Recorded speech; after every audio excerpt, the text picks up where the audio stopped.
بسم الله الرحمن الرحيم ومن نعمره ننكسه في الخلق أفلا يعقلون وما علمناه الشعر وما ينبغي له إن هو إلا ذكر وقرآن مبين لينذر من كان حيا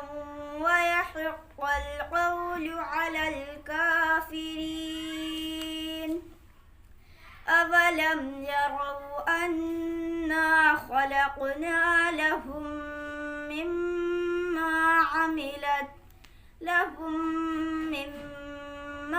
عملت أيدينا أنعاما فهم لها مالكون وذللناها لهم فمنها ركوبهم ومنها يأكلون ولهم فيها منافع ومشارب أفلا يشكرون واتخذوا من دون الله آلهة لعلهم ينصرون لا يستطيعون نصرهم وهم لهم جند محضرون فلا يحزنك قولهم إنا نعلم ما يسرون وما يعلنون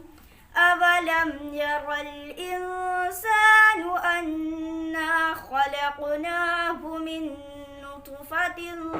فإذا هو خصيم مبين وضرب لنا مثلا ونسي خلقه قال من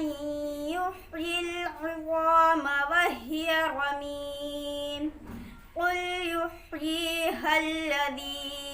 أنشأها أول مرة وهو بكل خلق عليم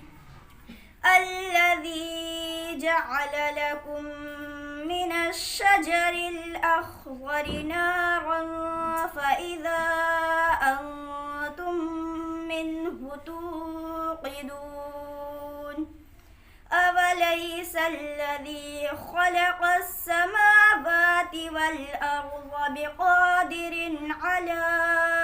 أن يخلق مثلهم بلى وهو الخلاق العليم إنما أمره إذا أراد شيئا أن يقول له كن فيكون فسبحان الذي بيده ملكوت كل شيء وإليه ترجعون صدق الله العظيم.